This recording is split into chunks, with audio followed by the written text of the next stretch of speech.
ठीक है। PN junction diode. तो आज अपन लोग पढ़ने वाले हैं PN junction diode. PN junction diode, ठीक है। पीएन जंक्शन डायोड कैसे बनता है, पी टाइप सेमीकंडक्टर कैसे बनता है, एन टाइप कैसे बनता है, ये इसकी हमने डिटेल में डिस्कशन कर लिए हैं। डिटेल में स्टडी हो गई है हमारी, है ना। पीएन, पी की अलग हो गई, एन की अलग हो गई। अब दोनों को मिला देते हैं तो क्या बन जाएगा, पी एन जंक्शन। तो इसका मतलब ये नहीं होता कि सपोज ये एन टाइप है और ये पी टाइप है, इनको एंड टू एंड ज्वाइन कर दें तो ये पी एन बन गया, है ना। तो ऐसा एंड टू एंड ज्वाइन कर कर ये पी एन जंक्शन डायोड नहीं बनता है, ध्यान रखना। अगर आप एक पी टाइप सेमीकंडक्टर और एक एन टाइप को एंड टू एंड ज्वाइन करोगे तो जहां पे ज्वाइंट आएगा, ये जो ज्वाइंट आ रहा है, इसमें से चार्ज का फ्लो नहीं होगा, क्योंकि चार्ज के फ्लो के लिए जो सेपरेशन होना चाहिए वो ऐसा नहीं होगा कि आप एंड टू एंड इनको ज्वाइन कर दोगे, है ना। फेविकॉल से चिपका दोगे या किसी चीज से चिपका दोगे, तो वैसे एंड टू एंड यहाँ पे ज्वाइन करने से पीएन जंक्शन डायोड नहीं बनता है। तो फिर पीएन जंक्शन डायोड कैसे बनता है, इसके लिए क्या करते हैं हम, एक ही सिलिकॉन या फिर जर्मेनियम के क्रिस्टल में, ये एक ही क्रिस्टल होता पूरा ओवरऑल। तो ये एक कंप्लीट क्रिस्टल है, या तो सिलिकॉन ले लो या जर्मेनियम ले लो। तो आइदर इट इज सिलिकॉन और जर्मेनियम क्रिस्टल, और इस सिलिकॉन या जर्मेनियम क्रिस्टल में आधे में पी टाइप की डोपिंग कराते हैं और आधे में एन टाइप की डोपिंग कराते हैं। तो हाफ ऑफ द पोर्शन में पी टाइप की डोपिंग और आधे बाकी के जो आधे पोर्शन होता है उसमें एन टाइप की डोपिंग कराते हैं। तो ये एक कंप्लीट सिलिकॉन क्रिस्टल है। This is single silicon crystal seat आप बोल सकते हो। उसमें आधे पे आप पी की डोपिंग कराते हो और बाकी के आधे पोर्शन पे आप एन की डोपिंग कराते हो। तो पी की तरफ में हमने पढ़ा हुआ है कि भाई नेगेटिव आयन कोर पे क्या होते हैं, होल्स होते हैं, और कुछ एक पॉजिटिव आयन कोर भी रहेंगी, माइनॉरिटी चार्ज कैरियर वाले। तो ये जो क्रिस्टल स्ट्रक्चर है उसका कुछ इस तरह से बनेगा पी की तरफ में, और एन की तरफ में पॉजिटिव आयन कोर पे फ्री इलेक्ट्रॉन्स होते हैं। पॉजिटिव आयन कोर पे फ्री इलेक्ट्रॉन्स, तो ये पॉजिटिव इमोबाइल आयन कोर है जो इम्प्योरिटी एटम होती बेसिकली। कुछ एक free hole negative ion core भी रहेंगी, माइनॉरिटी चार्ज कैरियर वाले। तो ये क्रिस्टल स्ट्रक्चर इस तरह का होता है इसका पीएन जंक्शन का। तो सिंगल सिलिकॉन क्रिस्टल में आप आधे साइड पे पी की डोपिंग करते हो और बाकी आधे साइड पे एन की डोपिंग करते हो, तब ये पीएन जंक्शन बनता है। ठीक है, क्या क्या प्रोसेस होती हैं इसके अंदर वो अब हम यहाँ पे डिस्कस करेंगे। सिंबल कैसे बनता है, तो सर्किट में जो सिंबल यूज किया जाता पी एन जंक्शन का, ये एरो वाला सिंबल यूज करते हैं। ये एक एरो होती है और यहाँ पे एक लाइन आप ऐसी खींच देते हो, तो ये डिनोट करता पी को और ये डिनोट करता एन को। तो basically it is a two terminal device. तो सिंबल ऐसा बनाओगे, और जो क्रिस्टल होता है कुछ इस तरह का होता है, बट सर्किट में आप सिंबल ऐसा बनाते हो, जैसे रेजिस्टेंस के लिए आप सिंबल बनाते हो, वैसे डायोड के लिए, पीएन जंक्शन डायोड के लिए इस तरह का सिंबल यूज किया जाता है। ठीक है, क्या क्या होता है यहाँ पे, तो ये दो टर्मिनल हो गए आपके, this terminal is A, this terminal is B. तो यहाँ पे अगर आप ऑब्जर्व करो तो जहां पर पी एन जंक्शन बना है, ये जहां पे पी एन जंक्शन बना है, यहाँ पे क्या क्या प्रोसेस होती है, मैं यहां से ये मिटा देता हूँ, सिंगल क्रिस्टल जो लिखा हुआ मैंने। ठीक है, सिंगल क्रिस्टल पे एक तरफ पी की डोपिंग और एक तरफ एन की डोपिंग करते, पी और एन को अलग अलग नहीं चिपकाते हैं। तो यहाँ पे देखो, ये एक जंक्शन बन जाता है यहाँ पे, दिस इज द जंक्शन। और यहाँ पर का होल और इलेक्ट्रॉन एक दूसरे को खत्म कर देते हैं, आप ये बोल दो एक दूसरे के इफेक्ट को खत्म कर देते, या जो इलेक्ट्रॉन होता है, फ्री इलेक्ट्रॉन, वो होल में चला जाता है, तो होल भी खत्म हो गया और ये भी खत्म हो गया। तो बेसिकली ये एक ऐसा रीजन बन जाता है पीएन जंक्शन में, इस रीजन को डिप्लेशन रीजन कहा जाता है। तो ये एक ऐसा रीजन बन गया यहाँ पे पीएन जंक्शन डायोड में, जिसमें फ्री चार्ज कैरियर नहीं होते। तो ये जो रीजन होता बेटा, इस रीजन को बोला जाता है डिप्लेशन रीजन। ये कहलाता है depletion region. And depletion region नाम से समझ में आ रहा है, डिप्लेशन, डिप्लेशन मतलब समझते हो ना, ओजोन लेयर डिप्लेशन, डिप्लेशन मतलब समझ गए, जो है तो वो टूट रही है। तो डिप्लेशन रीजन मतलब it is free from free charge carrier, मतलब जो चार्ज कैरियर थे जिनके कारण कंडक्शन हो रहा था इलेक्ट्रॉन और होल्स के कारण, उससे ये डिप्लेट हो गया। तो डिप्लेशन रीजन इसका नाम पड़ गया। और इसकी जो थिकनेस होती है डिप्लेशन लेयर की, ये फ्यू माइक्रोमीटर होती है। तो ये किस ऑर्डर का होता है? It is of the order of 10 to the power -6 metre. तो ये जो रीजन की विड्थ होती है इस ऑर्डर की होती है। और depletion region it is free from free charge carrier, free charge carrier, free charge carrier से ये फ्री है। मतलब पूरे डायोड में जो रेजिस्टेंस रहेगा इतनी जगह का, ये सबसे ज्यादा होता है। तो डिप्लेशन रीजन का जो रेजिस्टेंस है ये सबसे ज्यादा होगा। ठीक है, तो ध्यान रखना। क्यों? क्योंकि यहाँ पे फ्री चार्ज कैरियर नहीं, इधर पे भी फ्री चार्ज है, इधर भी फ्री चार्ज है। तो जो डिप्लेशन रीजन बन गया आपका, it is free from free charge carrier, so therefore the resistance of this depletion region is high. तो यहाँ पे resistance of diode in depletion region is very high. Resistance in depletion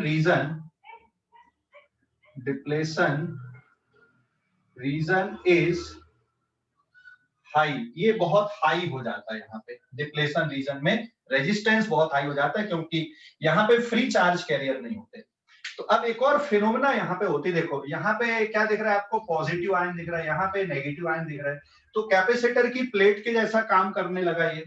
मतलब यहाँ पे क्या क्रिएट हो गई? एक इलेक्ट्रिक फील्ड क्रिएट हो गई प्लस से माइनस की तरफ, और इधर पे हायर पोटेंशियल जनरेट हो गया और इस साइड पे लोअर पोटेंशियल जनरेट हो गया। तो एक इलेक्ट्रिक फील्ड जनरेट हो गई यहाँ पे।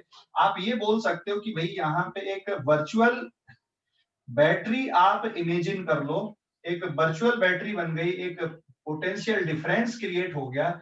इस पोटेंशियल डिफरेंस को आप क्या बोलते हो? It is called barrier potential. This is called barrier potential. Barrier potential क्यों बोल रहे हैं वो भी मैं एक्सप्लेन कर रहा हूं यहाँ पे। ये बन गया आपका बैरियर पोटेंशियल। ये बैरियर पोटेंशियल होता है 0.7 volt for silicon and 0.3 volt for germanium. Germanium के लिए 0.3 वोल्ट एंड सिलिकॉन के लिए जो पोटेंशियल डिफरेंस क्रिएट हुआ ये 0.7 वोल्ट का होता है। और यहाँ पे एक इलेक्ट्रिक फील्ड क्रिएट हो जाती है डिप्लेशन रीजन पे। तो डिप्लेशन रीजन पे एक इलेक्ट्रिक फील्ड यहाँ पे क्रिएट हो जाती है। This is electric field. और इस इलेक्ट्रिक फील्ड को आप barrier potential divided by width से रिप्लेस कर दो, तो ऑन एन एवरेज अगर मैं इसको 0.5 वोल्ट ले लूं divided by depletion region is of the order of 10 to the power -6 metre, तो up to 5 into 10 to the power 5 volt पर मीटर के ऑर्डर की इलेक्ट्रिक फील्ड यहां पर क्रिएट हो जाती है। तो इस ऑर्डर की इलेक्ट्रिक फील्ड यहां क्रिएट होती है कहां पे? डिप्लेशन रीजन पे। ठीक है, डिप्लेशन रीजन पे 5 into 10 to the power 5 volt के ऑर्डर की इलेक्ट्रिक फील्ड यहाँ पे क्रिएट होती है। ठीक है, तो ये इलेक्ट्रिक फील्ड भी हो गया। यहां से यहां तक पोटेंशियल में कोई चेंज नहीं है क्योंकि फ्री चार्ज कैरियर भरे पड़े, लेकिन यहाँ पे एक प्लेट बन रही, नेगेटिव प्लेट इधर, पॉजिटिव प्लेट इधर, तो पोटेंशियल डिफरेंस क्रिएट हो गया। तो यहां से यहां तक जाने में अगर आप इसको देखोगे तो ये एक पोटेंशियल क्रिएट हो जाती है। जैसे ये पूरा आपका डायोड है, यहां से यहां तक कोई भी पोटेंशियल में डिफरेंस क्रिएट नहीं है। इधर पे मैंने भी ले लिया, तो ये p साइड से n साइड की तरफ जाने पे एक पोटेंशियल डिफरेंस क्रिएट हो जाता है, एक बैरियर जैसा बन जाता है। तो ये जो पोटेंशियल में हाइट क्रिएट हो गई, आप इधर पे डिस्टेंस ले सकते हो। ये जो हाइट बनी यहाँ पे, this is the potential barrier from p side to n side. इस साइड पे p है और इस साइड पे आपका n है। तो p पे यहां से यहां तक कोई पोटेंशियल चेंज नहीं है। जंक्शन में जहां पे डिप्लेशन रीजन होता है वहां पे पोटेंशियल इंक्रीज होती है और फिर से कांस्टेंट हो जाती है। तो ये पोटेंशियल वर्सेस डिस्टेंस का डायग्राम आपको इस तरह भी ऑब्जर्व होता है। ठीक है, तो क्या क्या खास बातें हैं ध्यान रखो। Depletion region it is free from free charge carrier, कोई चार्ज कैरियर नहीं है। तो सबसे ज्यादा जो रेजिस्टेंस होगा वो कहां पे होगा, डिप्लेशन रीजन पे होता है। यहाँ पे नेगेटिव आयन और यहाँ पे पॉजिटिव आयन बचते। ऐसा क्यों है कि भाई चार्ज कैरियर से फ्री हो गया, क्योंकि ये इतने पास में हो जाते हैं कि इलेक्ट्रॉन एंड होल एक दूसरे के इफेक्ट को खत्म कर देते हैं, या इलेक्ट्रॉन एंड होल मिल जाते हैं यहाँ पे, आप ऐसा समझ लो। बचते क्या है, immobile negative and positive ion. तो p की तरफ के नेगेटिव आयन और n की तरफ के पॉजिटिव आयन, ये इम्प्योरिटी आयन होते हैं, है ना। फिर डिप्लेशन रीजन की विड्थ लगभग 10 टू द पावर -6 मीटर की रेंज की होती है। और यहाँ पे इलेक्ट्रिक फील्ड क्रिएट हो गई, ये पॉजिटिव साइड और ये नेगेटिव साइड, तो इलेक्ट्रिक फील्ड यहाँ पे क्रिएट हो जाती है। और ये इलेक्ट्रिक फील्ड कितने ऑर्डर की होती है, इसकी वैल्यू कितनी होती है, it is of the order of 5 × 10⁵ volt पर मीटर के ऑर्डर की बन जाती है। तो अगर आप यहाँ से यहाँ तक देखोगे तो कोई पोटेंशियल चेंज नहीं। डिप्लेशन रीजन में पोटेंशियल इंक्रीज हो जाती है, ये वाला जो एंड है ये लोअर पोटेंशियल पे हो गया और इधर पे हायर पोटेंशियल पे हो गया। ठीक है, तो ये जो इलेक्ट्रिक फील्ड क्रिएट होती है, देखो इस साइड पे कौन मेजॉरिटी में है, होल है। इस साइड पे कौन मेजॉरिटी में, इलेक्ट्रॉन। तो अब इलेक्ट्रॉन और होल का जो डिफ्यूजन है वो रुक जाता है। देखो होल में पॉजिटिव चार्ज है और पॉजिटिव चार्ज इलेक्ट्रिक फील्ड के डायरेक्शन में चलते हैं, नेगेटिव चार्ज फील्ड के अपोजिट चलते हैं। तो अब इलेक्ट्रॉन चाहकर भी इधर नहीं जा सकते और यहाँ के होल इधर नहीं आ सकते, क्योंकि ये बैरियर बन गया। ये जो बैरियर है, पोटेंशियल बैरियर, जहां पे फील्ड क्रिएट हो गए, जो होल्स होते हैं वो इधर मूव नहीं कर सकते, डिफ्यूज नहीं हो सकते, क्योंकि बैरियर का सामना करना पड़ रहा है यहाँ पे, पोटेंशियल बैरियर का। क्यों?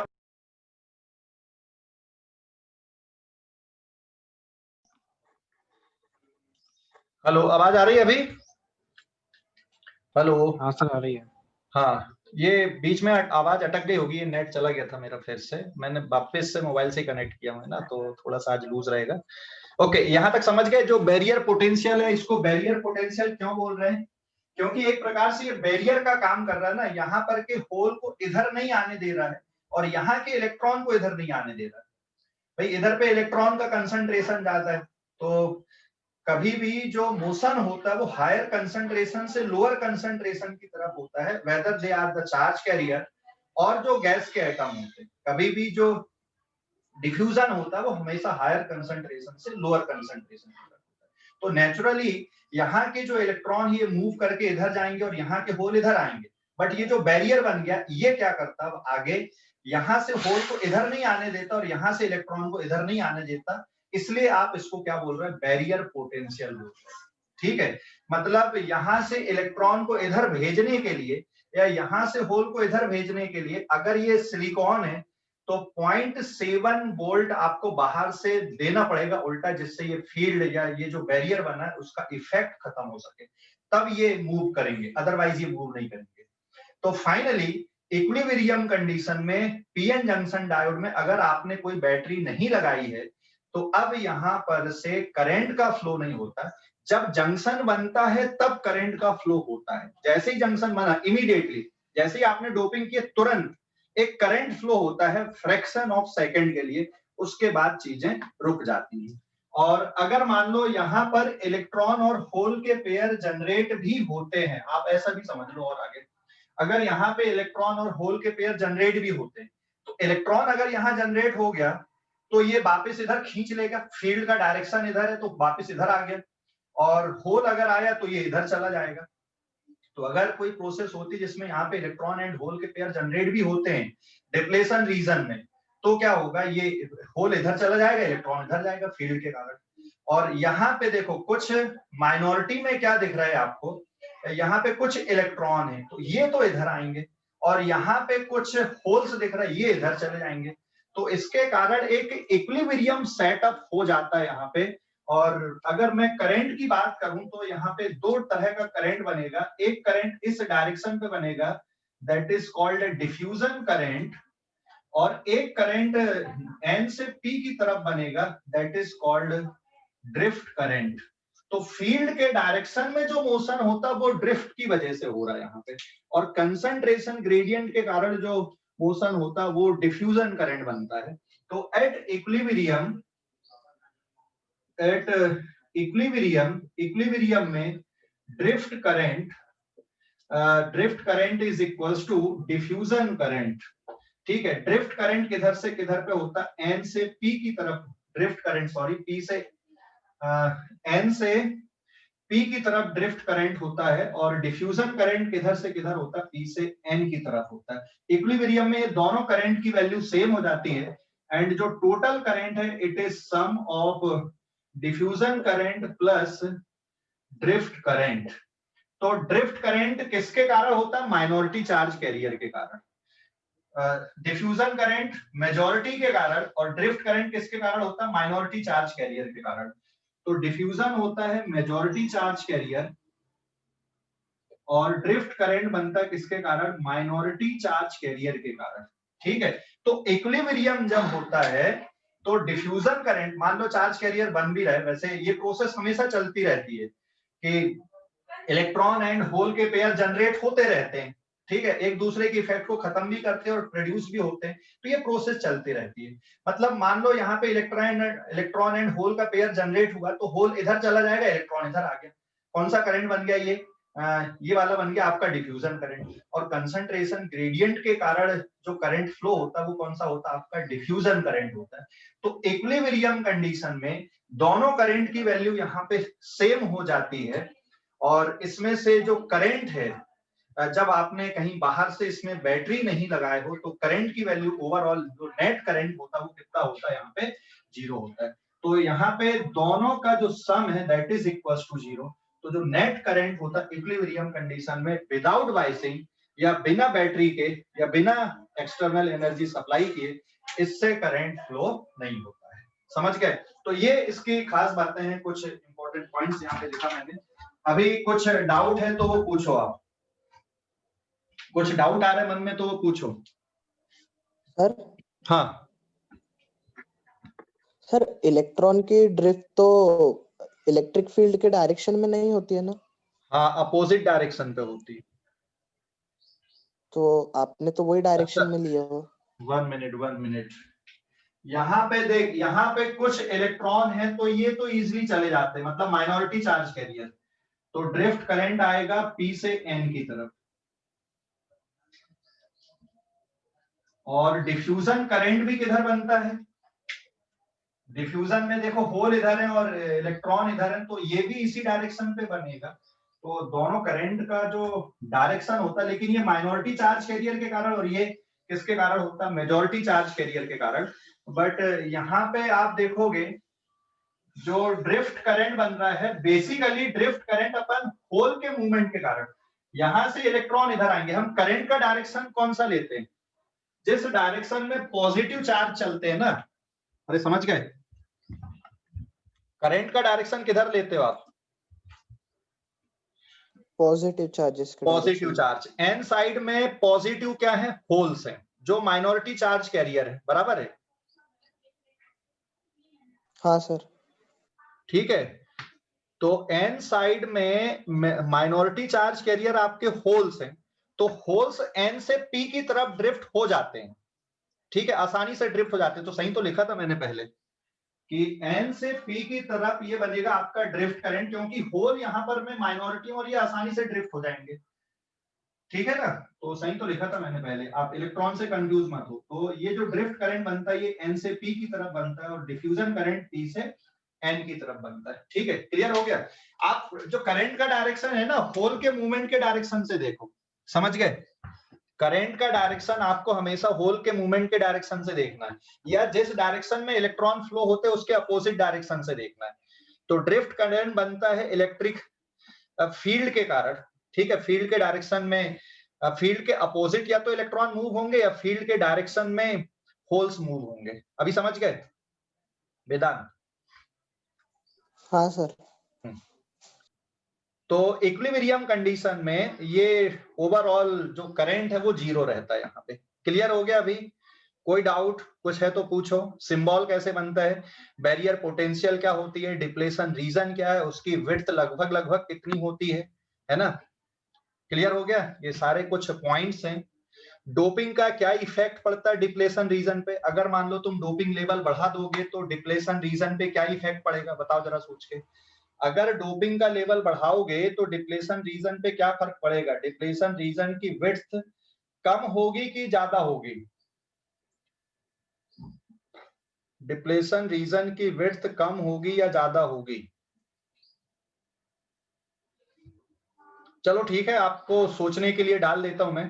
टेम्परेचर का क्या इफेक्ट पड़ता है? तो दो तीन चीजें आप लोग सोचो, फिर अपन इसका जवाब अगली क्लास में देंगे कि डोपिंग बढ़ाने से डिप्लेशन रीजन की विड्थ पे क्या फर्क पड़ेगा, टेम्परेचर चेंज करने से डिप्लेशन रीजन में क्या फर्क पड़ता है, ठीक है? तो इसके बारे में आप लोग सोचोगे, ठीक है? ये अभी मैं आप लोगों के लिए छोड़ देता हूँ, आप लोग सोचो, इसको खोजो। ओके, आगे बढ़ते हैं अपन अब अगले पॉइंट पे आते हैं। तो बिना बैटरी लगाए ये कोई काम का नहीं है, मतलब अल्टीमेटली आपने अगर बैटरी यहाँ पे नहीं लगाया पीएन जंक्शन डायोड में तो ये कोई काम का नहीं है, यूजलेस है। अभी बैटरी लगाओगे, बाइसिंग करोगे, फिर इसकी हम स्टडी करेंगे कि कैसे हम इसको यूज कर सकते हैं। अच्छा, कोई बता सकता है ये जो डायोड है ये कहाँ पे यूज होते हैं, प्रैक्टिकली कहाँ पे यूज होते हैं प्रैक्टिकली? एलईडीज। हाँ, एलईडीज में होते हैं। बहुत सारे जो इलेक्ट्रॉनिक सर्किट होते हैं ना उस पे आपको ये दिख जाएंगे डायोड का यूज है। स्क्रीनशॉट लो इस पेज का, आगे बढ़ते हैं।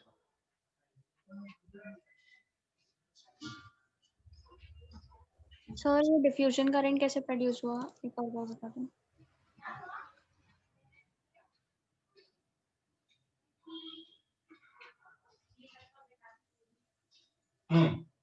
हो गया क्या? So I have a motherboard, very small motherboard, जो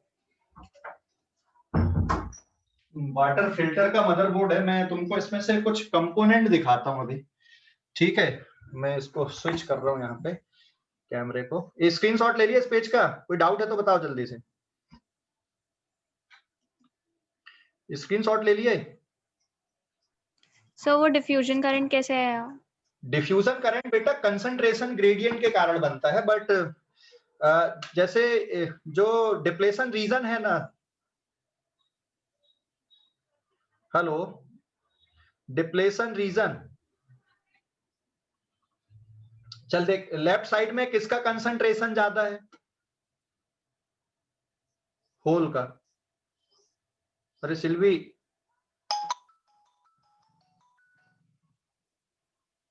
सिल्वी आवाज आ रही है? सिल्वी आवाज आ रही है? Yes sir. लेफ्ट साइड देख, डिफ्यूजन करंट बनता है कंसंट्रेशन, हाई कंसंट्रेशन से लो कंसंट्रेशन की तरफ चार्ज कैरियर के मूवमेंट से। देख यहाँ पे बैरियर तो बना है, अपन एक बोल रहे हैं, बट लेफ्ट साइड में कंसंट्रेशन ऑफ कोर्स होल का ज्यादा है, तो ऐसा तो हो सकता है ना कि कुछ होल ज्यादा एनर्जी वाले वो मूव कर सकते हैं। तो ये एक समझाने के लिए मैंने बोला हूं यहाँ पे इक्विलिब्रियम कंडीशन। आप ये भी समझ लो कि इक्विलिब्रियम सेट हो गया तो drift current and diffusion current दोनों की वैल्यू इंडिविजुअली आप 0 0 भी सोच सकते हो।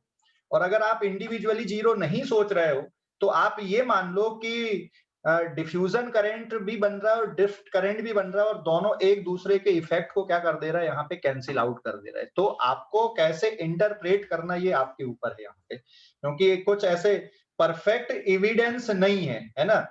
परफेक्ट एविडेंस मतलब समझ गए ना? हेलो, हाँ सर।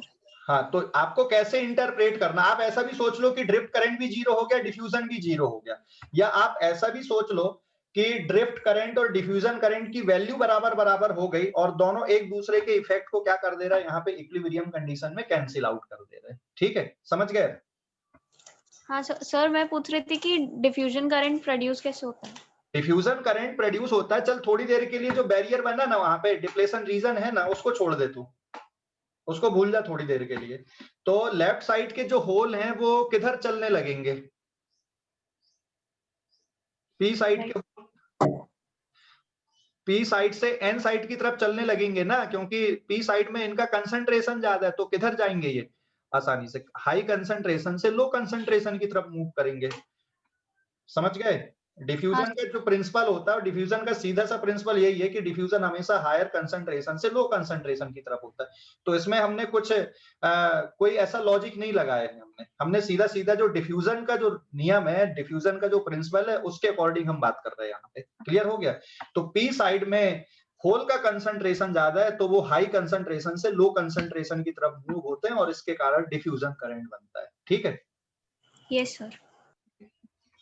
हाँ, बाकी ये जो मैंने इक्विलिब्रियम की कंडीशन लिखा है, आपको कैसे इंटरप्रेट करना है वो आप देख लो। कि आप ऐसा भी समझ सकते हो कि ड्रिफ्ट भी जीरो हो गया, डिफ्यूजन भी जीरो हो गया, या डिफ्यूजन और ड्रिफ्ट की वैल्यू बराबर बराबर हो गई और दोनों एक दूसरे के अपोजिट हैं, तो ये एक दूसरे के इफेक्ट को कैंसिल कर दिए। तो आप कैसा भी समझ लो यहाँ पे। ठीक है? तो मैं एक सर्किट आपको दिखा रहा हूँ, एक मदरबोर्ड है मेरे पास में। ये दिख रहा है यहाँ पे, बोर्ड दिख रहा है आपको? Yes sir. है ना? ये एक बोर्ड आपको दिख रहा होगा, बट इसमें लाइटिंग का इफेक्ट उतना नहीं है। देखिए यहाँ पे ये एक ट्रांसफार्मर लगा हुआ है, ये वाला, ये ट्रांसफार्मर है एक। हाँ, और फिर इसमें देखो बहुत सारे कंपोनेंट लगे हुए। ये जो है ना, जो ये क्या है, कैपेसिटर है। और देखो इसमें बहुत सारे और भी कंपोनेंट है। ये अंदर आप देख रहे होगे, ये छोटे छोटे, ये दिख रहा है ना यहाँ पे, ये देखो, ये जहां पे उंगली गई है मेरी, ये डायोड लगे हुए यहाँ पे बहुत सारे ऐसे। ठीक है? लिखा होता है उसमें, डायोड लिखा होता है, डी डी करके कुछ ऐसा बना होता है। एक तरफ पूरा ब्लैकिश और एक तरफ कुछ ग्रेइश रहता है। मैं अगर डायग्राम बताऊं आपको डायोड का,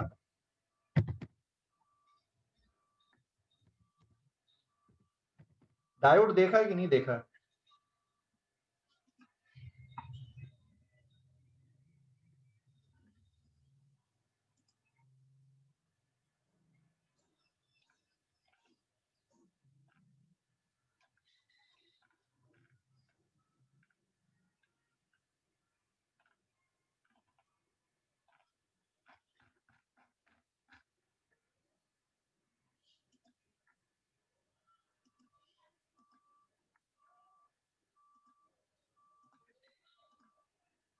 ये दिख रहा है डायोड इस तरह से, ये सिंबल हो गया एक, ये सिंबल बस दिख रहा है बस यहाँ पे। ये इस तरह के रहते हैं सर्किट में, इस तरह के कंपोनेंट मिलेंगे आपको डायोड के। ठीक है? समझ गए?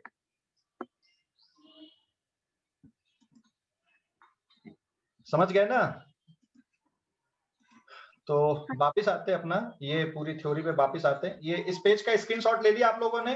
अब हम आ रहे हैं यहाँ पे अगले स्टेप पे, बायसिंग पे। अभी डायोड की हम लोग बायसिंग करने वाले हैं अभी। ठीक है? Biasing of diode. Hello, biasing करने वाले अभी अपन डायोड की।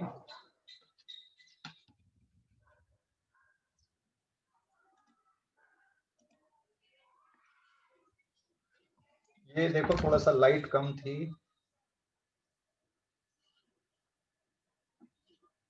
ये दिख रहा है ना, पूरा मदरबोर्ड दिख रहा है आपको? ये कितने सारे कंपोनेंट लगे हुए इस पे, बट अभी इस पे पूरी विजिबिलिटी नहीं है। अपनी जब फिजिकल क्लास होगी या डाउट के लिए आओगे तो मैं दिखा दूंगा आप लोगों को ये। तो ये बहुत सारे कंपोनेंट इस पे लगे हुए हैं।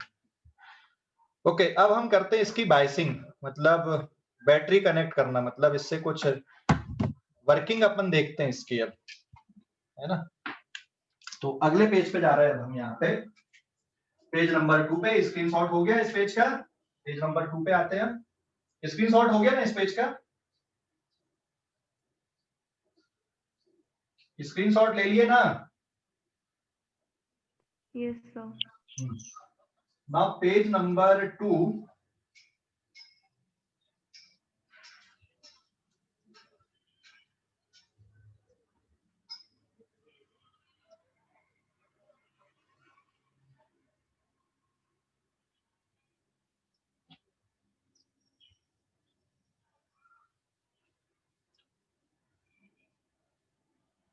नेक्स्ट हेडिंग अब यहाँ पे biasing of PN junction diode. Biasing का मतलब क्या हो गया? एक्सटर्नल बैटरी कनेक्ट करना, ठीक है। Biasing of PN junction diode. Biasing मतलब बैटरी कनेक्ट करना, ठीक है। तो पीएन जंक्शन डायोड में एक है फॉरवर्ड बायसिंग और एक होती है reverse biasing. Now forward biasing, इसको हम शॉर्ट फॉर्म में लिखेंगे एफबी से। फॉरवर्ड बायसिंग का मतलब हो गया, देखो सिंबॉलिकली अगर आप इसका सर्किट ड्रॉ कर रहे हैं तो ये पी साइड हो गया, ये एन साइड हो गया। यहाँ पे आप एक स्विच लगा दो, बैटरी कनेक्ट कर दो, ठीक है। तो बैटरी का प्लस और पी साइड अगर आपने लगा दिया तो ये फॉरवर्ड बायसिंग बन गया यहाँ पे, और ये स्विच मैंने क्लोज कर दिया। एंड सर्किट की स्टडी के लिए आप यहाँ पे वोल्ट मीटर लगा दो, ठीक है। यहाँ पे आप एक मिली अमीटर लगा दो सीरीज में, तो आप वोल्टेज और इसके बीच में ग्राफ प्लॉट कर सकते हो, जिसको आप कैरेक्टरिस्टिक बोलते हो। तो ये एक सिंपल सा फॉरवर्ड बायसिंग का सर्किट हो गया। अब क्रिस्टल के हिसाब से अपन समझते, तो क्रिस्टल के हिसाब से देखो, क्रिस्टल के हिसाब से ये आपका पीएन जंक्शन डायोड, और बिना बायसिंग के जो डिप्लेशन रीजन, ये पी साइड है और ये एन साइड है। एंड नाउ बैटरी आपने कनेक्ट कर दिया, पी को पॉजिटिव की तरफ से और एन को आपने, पी को प्लस टर्मिनल और एन को आपने नेगेटिव टर्मिनल से ज्वाइन कर दिया, ठीक है। ये बैटरी, ये प्लस और ये माइनस, ठीक है ना। तो ये क्रिस्टल स्ट्रक्चर ऐसा है कि भाई इधर पे क्या है, आपके होल्स मेजॉरिटी में थे, कुछ एक माइनॉरिटी में इलेक्ट्रॉन्स थे, इधर पे इलेक्ट्रॉन है, कुछ एक होल मिलेंगे माइनॉरिटी चार्ज कैरियर वाले, और ये डिप्लेशन रीजन होता है। तो क्या इफेक्ट हो रहा फॉरवर्ड बायसिंग करने से? ये बैटरी का पॉजिटिव टर्मिनल, ये बैटरी के कारण एक एक्सटर्नल फील्ड क्रिएट होगी ना। देख, एक फील्ड यहां पर की थी, ये इंटरनल फील्ड आप बोल सकते हो इसको, बैरियर वाली जो फील्ड थी, ये इंटरनल फील्ड थी इसकी, है ना। This is called E not. और बैटरी के कारण एक फील्ड इधर से इधर भी क्रिएट होगी, this is the external field. तो एक्सटर्नल फील्ड किसको सपोर्ट कर रही है, कौन से करंट को बढ़ावा दे रही है यहाँ पे? डिफ्यूजन को कि ड्रिफ्ट करंट को? ये एक्सटर्नल फील्ड हुई बैटरी लगाने से, ये वाली फील्ड कौन से करंट को बढ़ावा दे रही है, किसको एनहेंस करेगी? कौन से करंट को, ड्रिफ्ट को या डिफ्यूजन को? डिफ्यूजन को। हाँ, डिफ्यूजन को, क्योंकि अब ये जो एक्सटर्नल फील्ड है ये होल को आसानी से इधर पी से एन की तरफ बढ़ाएगी। तो फॉरवर्ड बायसिंग करने से कौन सा करंट बढ़ता है? Diffusion current is increases then drift current. लेकिन करंट कब फ्लो होगा? यहाँ पे जो टोटल करंट आएगा, total current is diffusion current plus drift current होता है। लेकिन बेटा करंट तभी बढ़ेगा जब ये external electric field internal electric field को ओवरकम कर देगी, उससे ज्यादा इसकी वैल्यू हो जाएगी। तो I is not equals to 0 if external field is greater than E not. E not कौन सी फील्ड है? इंटरनल फील्ड है, बैरियर पोटेंशियल वाली। तो डिप्लेशन रीजन पे क्या इफेक्ट पड़ा? डिप्लेशन रीजन कम होगा कि ज्यादा होगा? देख, यहां पर से होल को और इधर पुश करेगा, या यहाँ के ये जो नेगेटिव चार्ज है बैटरी के, आप ऐसा भी बोल सकते हो, यहाँ से इलेक्ट्रॉन आ रहे हैं, ये यहाँ के इलेक्ट्रॉन को और इधर पुश करेंगे। तो फाइनली जो डिप्लेशन रीजन है वो कैसा होगा? डिक्रीज होगा कि इंक्रीज होगा? डिक्रीज। हाँ, डिप्लेशन रीजन यहाँ पर डिक्रीज होगा। तो बिना बैटरी के ये डिप्लेशन रीजन था, बैटरी लगाने से ये जो डिप्लेशन रीजन है उसकी विड्थ और डिक्रीज हो जाएगी। तो डिप्लेशन रीजन यहाँ पे और डिक्रीज होता है बैटरी लगाने के कारण। एक्सटर्नल बैटरी आपने लगा दिया तो डिप्लेशन रीजन ये कैसा होता है? आपका डिक्रीज होता है। तो बैरियर हाइट डिक्रीज होगी कि इंक्रीज हो जाएगी? बैरियर जो हाइट थी पहले और अब, ये डिक्रीज होगी या इंक्रीज होगी? बैरियर हाइट की अगर अपन बात करें, यहाँ पे ये पोटेंशियल लिया मैंने, और जब आपने बैटरी नहीं लगाए हो तो सपोज ये बैरियर हाइट है ना, तो बैरियर हाइट पे क्या इफेक्ट पड़ेगा? बैरियर हाइट, ये पोटेंशियल बैरियर है, जब आपने बैटरी लगा दिया तो पोटेंशियल बैरियर अब धीरे धीरे और कम होता जाएगा, फिर और कम होगा, फिर और कम होगा, फिर इधर पे पूरा ओवरऑल आपका हाई पोटेंशियल साइड हो जाएगा, और इधर पे आपका तो धीरे धीरे जो बैरियर हाइट होती है वो कम होते जाती है, और फाइनली इधर का रीजन हायर पोटेंशियल पे चला जाता है और इधर का रीजन लोअर पोटेंशियल पे आ जाता है। तो इजिली यहाँ के होल पी साइड से एन साइड की तरफ आसानी से मूव कर जाते हैं, मतलब जो बैरियर होती है वो खत्म हो जाती है और डिफ्यूजन चालू हो जाता है। तो पी साइड से एन साइड की तरफ होल का डिफ्यूजन चालू हो जाता है और एन साइड से पी साइड की तरफ इलेक्ट्रॉन का डिफ्यूजन चालू हो जाता है। But still there is a minority charge carrier, जो इधर के इलेक्ट्रॉन इधर मूव होते और इधर के होल इधर मूव होते, सम होता रहता, मतलब ऐसा भी नहीं है। बट हम ओवरऑल देखें तो डिफ्यूजन करंट यहाँ पे काफी बढ़ जाता है और ड्रिफ्ट करंट एज यूजुअल आप थोड़ा बहुत डिक्रीज बोल सकते हो, या जैसा पहले था इक्विलिब्रियम कंडीशन पे वैसे ही बना रहता है। बट क्या होता है यहाँ पे डिफ्यूजन करंट बहुत ज्यादा बढ़ता है, और डिफ्यूजन करंट किसके कारण होता है? मेजॉरिटी चार्ज कैरियर के कारण होता है। इसलिए यहाँ पे करंट की वैल्यू किस रेंज पे आपको ऑब्जर्व होती है, मेजर होती है? मिली एम्पियर के रेंज पे ऑब्जर्व होती है, ठीक है ना। तो डिफ्यूजन करंट बढ़ जाता है, और डिफ्यूजन करंट किसके कारण होता है? यहाँ पे मेजॉरिटी चार्ज कैरियर के कारण। तो अल्टीमेटली सर्किट में करंट फ्लो होने लगता है। तो ये जो करंट होता है इट इज ड्यू टू, किसके कारण होता है? Due to majority charge carrier, majority CC. Charge carrier को मैं सीसी लिखूंगा यहाँ पे, डायोड के मेजॉरिटी चार्ज कैरियर के कारण ये करंट यहाँ पे फ्लो होता है डायोड के अंदर। और ये जो कनेक्शन वायर होता है इसमें तो इलेक्ट्रॉन के कारण ही होता है, जो कनेक्शन वायर आपका वो मेटल का है, लेकिन ये जो डायोड है ये सेमीकंडक्टर है।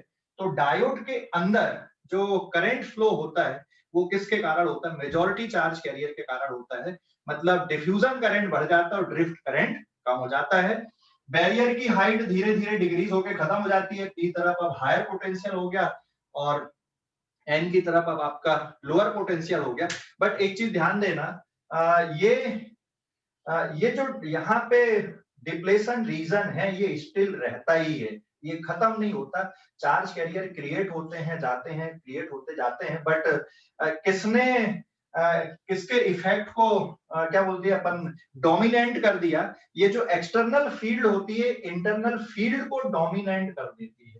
ये बचती है, रहती है, बट ये ज्यादा हो जाती है तो आप इसके इफेक्ट को खत्म ही कर सकते हो, क्योंकि आप वेक्टर सम लेते हो इलेक्ट्रिक फील्ड का। तो ओवरऑल यहाँ पे जो नेट इलेक्ट्रिक फील्ड जनरेट हो जाती है वो लेफ्ट से राइट की तरफ जनरेट हो जाती है और चार्ज कैरियर का मूवमेंट यहाँ पे होने लगता है। तो अब इसका जो कैरेक्टरिस्टिक कर्व है, कैरेक्टरिस्टिक कर्व मतलब यहाँ पे हम करंट वर्सेस पोटेंशियल के बीच में जब ग्राफ प्लॉट करते हैं फॉरवर्ड बायस में, तो इधर पे आपने करंट ले लिया मिली एम्पियर पे और इस साइड पे आपने वोल्टेज ले लिया, तो जब इसका ग्राफ प्लॉट करते बेटा तो ये ग्राफ कुछ ऐसा मिलता है, ठीक है। ये ग्राफ आपको कुछ ऐसा मिलेगा, ये है जर्मेनियम के लिए और ये है सिलिकॉन के लिए। तो देख, एक अभी करंट यहाँ पे सिलिकॉन में फ्लो नहीं हुआ है, तो ये वैल्यू जब 0.3 वोल्ट से ज्यादा होती, मतलब ये जो बाहर की बैटरी लगाए हो आपने, अगर ये जर्मेनियम डायोड है तो 0.3 वोल्ट से ज्यादा लोगे तभी यहाँ पर से ये करंट फ्लो होना चालू होता है। और अगर ये सिलिकॉन डायोड है तो जो नी वोल्टेज होता है इसको आप नी वोल्टेज भी बोल सकते हो, Vn, या कट ऑफ वोल्टेज भी आप इसको बोल सकते हो। This is called knee voltage. तो सिलिकॉन के लिए 0.7 वोल्ट, अपन ने पहले ही पढ़ा था कि जो सिलिकॉन डायोड होता है वहां पे बैरियर कितने वोल्ट का बनता है? 0.7 वोल्ट का बनता है। और जर्मेनियम में कितने वोल्ट का बनता है? 0.3 वोल्ट का बनता है। तो जब यहाँ पर का पोटेंशियल आपका, अगर जर्मेनियम है तो 0.3 वोल्ट होना चाहिए, उसके बाद करंट का फ्लो स्टार्ट होता है, और अगर सिलिकॉन है तो 0.7 वोल्ट होना चाहिए, उसके बाद करंट का फ्लो स्टार्ट होता है, ठीक है। अब हम बात कर ले रहे हैं यहाँ पे इसके रेजिस्टेंस के, अगर मैं इसकी स्लोप यहाँ पे देखूं, so this is delta I and this is delta we, है ना, ये डेल्टा वी है और ये डेल्टा आई है। तो अगर आप इसकी स्लोप को देखोगे तो यहाँ पर जो स्लोप मिल रही है आपको, this is delta I upon delta we, so this is 1 upon resistance. तो ये जो रेजिस्टेंस होता बेटा यहाँ पे, ये कहलाता है डायनेमिक रेजिस्टेंस। एक होता है स्टैटिक और एक होता है डायनेमिक। डायनेमिक मतलब आप चेंज से मेजर कर रहे हो। तो स्लोप का जो रेसिप्रोकल है, this is the slope will give us the reciprocal of resistance, या फिर अगर आपको यहाँ पे रेजिस्टेंस लिखना तो it is negative of slope. Slope का नेगेटिव बोल रहा हूँ, स्लोप का रेसिप्रोकल यहाँ पर आपको रेजिस्टेंस मिलेगा। तो कंफ्यूज नहीं होना, यहाँ पर आपको स्लोप से क्या पता चलेगा, 1 अपॉन रेजिस्टेंस पता चलेगा, क्योंकि delta I upon delta we आप कर रहे हो। ठीक है, तो ये फॉरवर्ड बायस के लिए। और जब आप इनकी वैल्यू को मेजर करोगे तो डिपेंड करेगा अलग अलग डायोड के लिए कैसा आ रहा है। ठीक है, यहाँ पे जो रेजिस्टेंस आता है ये सेवरल ओम से किलो ओम के ऑर्डर तक हो सकता है, ओम से किलो ओम के ऑर्डर तक ये जा सकता है, मतलब रेजिस्टेंस कम है यहाँ पे। तो देखो फॉरवर्ड बायसिंग में ये इसकी कहानी है पूरी। अब हम बैटरी की पोलैरिटी बदल देते हैं। अच्छा, ये ग्राफ कैसे बनाए आपने, यहाँ मिली एम्पियर और ये वोल्ट मीटर है, ये वेरिएबल बैटरी आपने लगा दी है बाहर की। आप इसकी वैल्यू को चेंज करते जाओगे, वैल्यू चेंज करते जाओगे और आप अमीटर और वोल्ट मीटर की रीडिंग लेते जाओगे और ये ग्राफ यहाँ पे आप प्लॉट कर लोगे।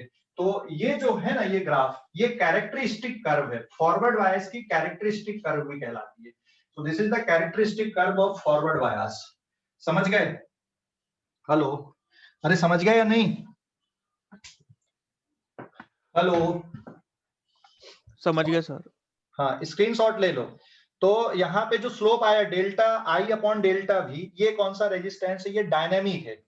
और स्टैटिक अगर निकालना होता तो सिर्फ आई अपॉन वी करते, तो उससे स्टैटिक पता चलता है। ठीक है, तो स्क्रीनशॉट ले लो इस पेज का। ये कैरेक्टरिस्टिक कर्व हो गई। और रिवर्स बायस में देखते हैं कि रिवर्स बायस में क्या होता है। स्क्रीनशॉट ले लिए? स्क्रीनशॉट ले लिए? Yes, sir. अब फॉरवर्ड बायस के बाद हम देखते हैं यहाँ पे रिवर्स बायस में। स्क्रीनशॉट हो गया ना? मैं अगले पेज पे जा रहा हूँ, पेज नंबर 3। मुझे ज्यादा कुछ नहीं करना पड़ेगा, बस थोड़ा सा चेंज। फॉरवर्ड की जगह में मैंने ले लिया अब यहाँ पे reverse biased. This is reverse bias. Battery की पोलैरिटी को बदल दोगे, इधर पे नेगेटिव इधर पे पॉजिटिव, मतलब करंट का डायरेक्शन आपको बदलना पड़ेगा यहाँ पे। ठीक है, यहाँ पे नेगेटिव और ये पॉजिटिव बैटरी की पोलैरिटी आपने बदल लिया। यहाँ पे करंट अब बहुत स्मॉल करंट फ्लो होता है, माइक्रो एम्पियर की रेंज पे, वो आपने ले लिया। और ये अब मैं हटा देता हूं यहाँ पे पूरा डायग्राम। ठीक है, तो बाकी सब कुछ ऐसे ही है। अब देखो इलेक्ट्रिक फील्ड अब यहाँ पे किसका सपोर्ट करने लगी है, जो एक्सटर्नल इलेक्ट्रिक फील्ड आ गई है ये इंटरनल फील्ड के डायरेक्शन पे ही आ गई। तो फिर जो बैरियर हाइट होती है ये क्या होते जाएगी, और बैरियर हाइट और यहाँ पे बढ़ते जाएगी, बढ़ते जाएगी ना, आया ना? अरे समझ गए कि नहीं? बैरियर हाइट यहाँ पे बढ़ते जाएगी ना, अरे समझ गए या नहीं? डिप्लेशन रीजन पे क्या इफेक्ट पड़ेगा, ये डिप्लेशन रीजन बढ़ेगा कि कम होगा? बढ़ेगा। हाँ, डिप्लेशन रीजन बढ़ने लगता है। और बैरियर हाइट पे क्या इफेक्ट पड़ रहा है यहाँ पे, ये भी बढ़ते जाती है। तो बैरियर हाइट यहाँ पे बढ़ने लगेगी और डिप्लेशन रीजन की विड्थ भी यहाँ पे बढ़ने लगेगी। तो डिप्लेशन रीजन यहाँ पे इंक्रीज होने लगेगा। तो पहले जितना था उससे और चौड़ा हो जाएगा डिप्लेशन रीजन। डिप्लेशन रीजन बढ़ने से क्या होगा, जितना पहले था उससे और ज्यादा बढ़ गया डिप्लेशन रीजन, यहाँ पे आपका और ज्यादा चौड़ा हो जाएगा। डिप्लेशन रीजन इंक्रीज हो जाएगा। कौन सा करंट बढ़ेगा यहाँ पे, अब ड्रिफ्ट करंट बढ़ जाएगा, डिफ्यूजन करंट कम रह जाएगा, ड्रिफ्ट करंट और बढ़ेगा। क्यों बढ़ेगा भैया, यहाँ पे कुछ होल है ना, तो ये होल आसानी से इधर चले जाएंगे। तो आप ये बोल सकते हो कि डिफ्यूजन करंट बहुत स्मॉल हो जाएगा, लेकिन ड्रिफ्ट करंट डिफ्यूजन के कंपैरिजन में और ज्यादा होगा। बट ड्रिफ्ट किसके कारण हो रहा है? माइनॉरिटी चार्ज कैरियर के कारण हो रहा है, इसलिए यहाँ पे करंट बहुत कम फ्लो होगा। तो करंट की जो वैल्यू है ये बहुत कम हो जाएगी, और करंट किस रेंज पे यहाँ पे फ्लो होगा? माइक्रो एम्पियर की रेंज पे, इसलिए मैंने यहाँ पे माइक्रो एमीटर लगा दिया है। ठीक है, तो यहाँ पर current is again not equals to zero, but मैं एक्सटर्नल फील्ड की हम बात ही नहीं करेंगे। करंट की वैल्यू अब ओवरऑल यहाँ पे नॉट इक्वल्स टू जीरो रहेगी, क्योंकि ड्रिफ्ट करंट बढ़ गया, डिफ्यूजन करंट कम हो गया। और कैरेक्टरिस्टिक अगर आप इसका कर्व प्लॉट करोगे तो इस इधर पे आपने करंट ले लिया माइक्रो एम्पियर पे, और इधर पे आपने वोल्टेज ले लिया वोल्ट में। अब ये नहीं सोचना कि सर इसको आप थर्ड क्वाड्रेंट में क्यों ले रहे हैं, उसको फर्स्ट क्वाड्रेंट में क्यों लिए थे? This is due to direction of battery and direction of current के कारण, क्योंकि यहाँ पे आपने दोनों चीजें रिवर्स कर दी, बैटरी की पोलैरिटी भी रिवर्स की है, तो करंट का डायरेक्शन भी रिवर्स हो गया। तो एक आपका फर्स्ट क्वाड्रेंट में था, तो ऑफकोर्स ये कौन से क्वाड्रेंट में बनेगा? यहाँ पे थर्ड क्वाड्रेंट में ये बनेगा। दोनों को डिफरेंशिएट करने के लिए, और कुछ नहीं, कि एक फॉरवर्ड वायर्स के लिए और एक किसके लिए है? रिवर्स वायर्स के लिए, इसलिए मैं इसको थर्ड क्वाड्रेंट में बना रहा हूँ। ठीक है, तो जो ग्राफ आएगा यहाँ पे, जब आप करंट और वोल्टेज को मेजर करोगे तो इसका जो ग्राफ बनेगा ये कुछ ऐसा बनेगा, और फिर एक कंडीशन ऐसी आएगी कि अचानक करंट की वैल्यू बढ़ जाती है, और जहां पे करंट की वैल्यू बढ़ती है इसको बोला जाता है जेनर ब्रेकडाउन। जेनर ब्रेकडाउन इसको बोला जाता है। ठीक है, तो यहाँ पे जो रेजिस्टेंस होता है, अगर आप इसका स्टैटिक रेजिस्टेंस देखोगे तो यहाँ पे कुछ तो वैल्यू आएगी माइक्रो एम्पियर पे, ये कुछ वोल्टेज रहेगा। तो जो resistance it is V upon I, ये कौन सा रेजिस्टेंस हो गया? Static resistance. एंड ये जो रेजिस्टेंस होता है ये वेरी हाई होता है। वेरी हाई मतलब किस रेंज पे होता है? नियरली इन मेगा ओम की रेंज पे होता है। तो फॉरवर्ड बायस में देखो करंट इजीली फ्लो होने दे रहा था, बैटरी का डायरेक्शन, आपने बैटरी की पोलैरिटी बदल दी है, तो करंट अब फ्लो होने नहीं दे रहा है ना। एक डायरेक्शन में तो करंट को फ्लो होने दे रहा था, लेकिन अपोजिट डायरेक्शन में ये करंट को फ्लो नहीं होने दे रहा है। तो ये इसकी जो खास बात है, ये इसको बहुत यूजफुल बना देती है कि एक डायरेक्शन में करंट को फ्लो होने देता है और अपोजिट डायरेक्शन में करंट को फ्लो नहीं होने देता। ये बहुत इंपॉर्टेंट बात है इसकी। जबकि जो सिंपल रेजिस्टेंस होते हैं आपके, आप कैसे भी लगाओ, है ना, उससे करंट फ्लो होता है, बाई डायरेक्शनल होते, दोनों तरफ से करंट फ्लो हो सकते हैं उस पर। लेकिन डायोड में एक ही डायरेक्शन से करंट फ्लो हो रहा है ज्यादा, दूसरे डायरेक्शन में करंट का फ्लो बहुत कम हो गया, माइक्रो एम्पियर पे पहुंच गया, और एक डायरेक्शन में करंट मिली एम्पियर की रेंज पे था। मतलब बहुत ज्यादा फर्क आ गया ना, 1000 गुने का फर्क आ गया, है ना। करंट का की जो वैल्यू है 1000 टाइम्स यहाँ पे डिक्रीज हो गई। तो ये इसको स्पेशल बनाती है पीएन जंक्शन डायोड को।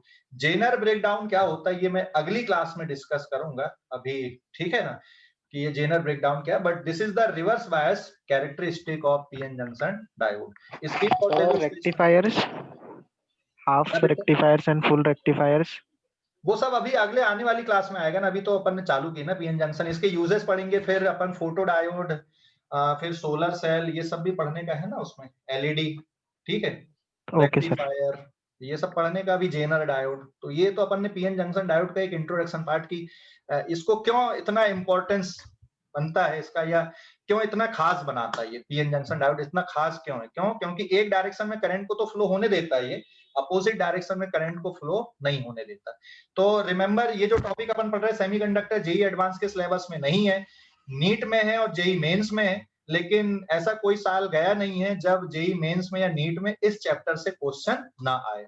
और बाकी चैप्टर के कंपैरिजन में ये आसान पड़ता है, क्योंकि ज्यादा कैलकुलेशन वाली इसमें कुछ ज्यादा है नहीं, थ्योरेटिकल अप्रोच ज्यादा, और थोड़ा बहुत बस आप चीजें ध्यान रखोगे तो इसके क्वेश्चन आसानी से निकाल सकते हो। कभी कभी तो 2 क्वेश्चन भी इससे आ जाते हैं, है ना। तो एक है टॉपिक ये जेई मेंस और नीट के लिए बहुत इंपॉर्टेंट है, कभी ऐसा हुआ नहीं कि इससे क्वेश्चन आए ना हो।